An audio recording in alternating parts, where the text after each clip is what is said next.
Hello everyone, my name is Joe and welcome to a very short edition of Joe's Technology. Today I'm looking at upgrading a Samsung Galaxy S5. If you saw one of my previous videos, you may recall I used to have a Galaxy S3. Well, one day my cell phone provider said, "Hey Joe, your contract is up." And I said, "Yeah, so what?" They said, "Well, you know, if you renew, sign up for a couple of years, we'll give you a nice new phone." I said, And I looked at the specs of the Galaxy S5, which has the nice Snapdragon processor in it, and I thought, you know what, I'll give it a shot. To be honest, I've been very happy with it. My only thing is that it is so useful that this is basically my right hand now. Now it just needs more memory. Well, it turns out that the S5 has a maximum expandability of 128 gigabytes. Oh yes, they do make SD cards this big, and they'll fit right inside the Galaxy. Now, this package is deceptively large because this is a little microSD card. Here, let's get this open. This stuff is always so fiendish. Where's one of my pocket knives? Here's one. I was going to say I should look for these things before I start the camera, but live and unscripted. Now, provided I don't cut myself on camera, things will be great. So, I'll show you.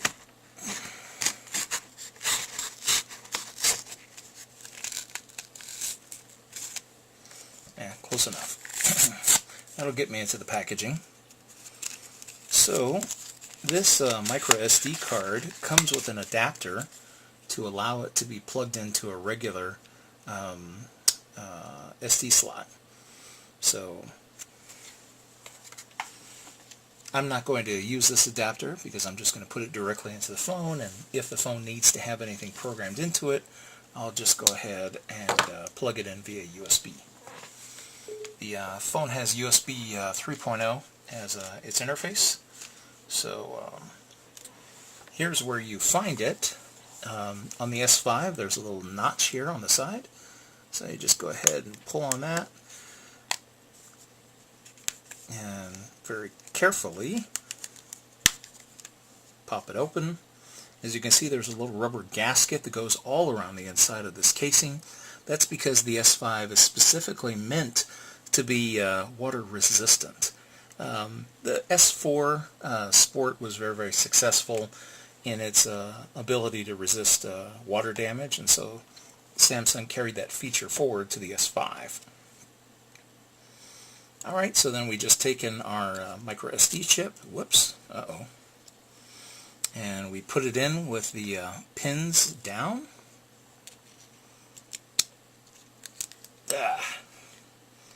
This is the problem with having big fingers. My fingernails are bigger than this memory chip is, so getting this in here is a bit of a feat in and of itself. It should slide right in. Now, this one on the S5 is not spring-loaded, so you may have seen micro SD slots where you click it in there and it would click into place. This one will just go in there and you just press until it doesn't go any farther. Don't force it, just slide it in there firmly and we should be ready to go. Notice that I removed the battery. Samsung engineered their phone so that the only way for the memory card to go in and out is if the battery was removed. So now we'll put the battery back in, and we can tell the phone to go ahead and format the card. Now you want to firmly press all the way around, since you want to make sure that that gasket is making a good seal in case your phone should ever get wet. And you want to take as much advantage of Samsung's water resistance capabilities on their phone as possible. Of course, the power button's there on the side. Here, let me go ahead and fire the Galaxy up.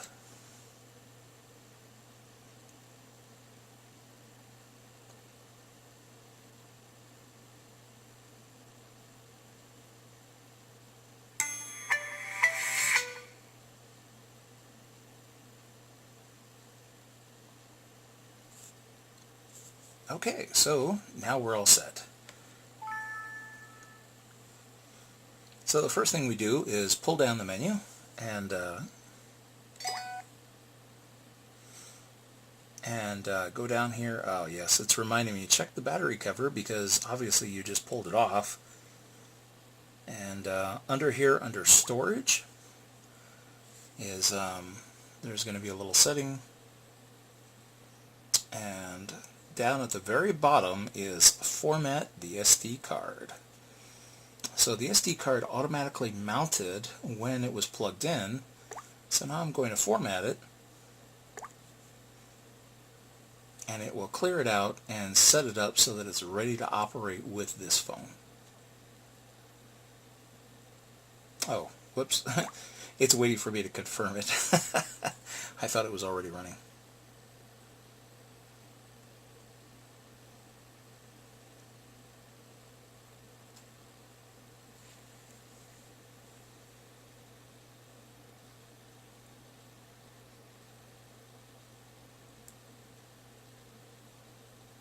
Oh, wow. Is that done already? Well, apparently it is.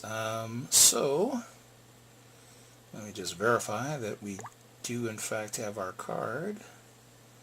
That was even faster than I was expecting. So, let's see. This may be hard to see on the video, but it's indicating here that the card is now formatted, and after formatting, 119 gigabytes are available on the external card. So we've inserted an upgrade and put a whole lot more memory into this phone. Now, you may be asking yourself, Joe, why would you do something like this?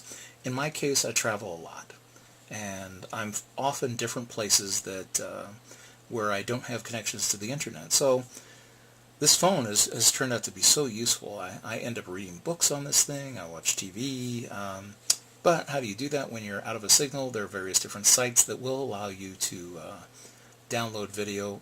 One of my favorite, shout out to twit.tv. Here, I'll put their URL on the screen. Great place. You can download video of all their content, and in fact, Paul Thurrott of Windows Weekly once mentioned, he said, I don't see why, there was one show episode where they talked about downloading video to phones, and he said, I don't see why anyone would download a video to a phone. The funny thing was is that when Paul said that, I was watching his video on my phone. Because I often download a whole bunch of things during the night while I'm sleeping, take them with me, and then when I'm sitting stuck someplace waiting for someone else, I watch videos, or read books, or do all kinds of other things. That's what the extra memory in this case is for. These devices, well, it's become like my right hand. So enjoy. Like I said, the maximum amount of memory that you can put into a Galaxy S5 is 128 gigabytes. Now, the thing is that you're not going to find these in most stores. I had to order this online. So check your favorite retailer. All the big box stores should have them, and you'll be able to order them from your favorite online retailer. Oh, and go with a good brand name. In my case, I just went with SanDisk. So, that way there are no surprises. Enjoy.